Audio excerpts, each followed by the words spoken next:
Good morning. Today is Tuesday, April 8th, 2025. I am here at Port 32 Marina, and this is a before video of second wet.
So we got a lot of growth, a lot of hairy growth on the hull itself. On your running gear and the bottom of your gear, you do have hard growth, the bottom of your keel, that is.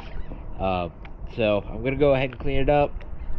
I'm going to see what all the things you have. It looks like there's just, it appears that it could be split rings, but I'm going to go ahead and clean it up and try and get a better look.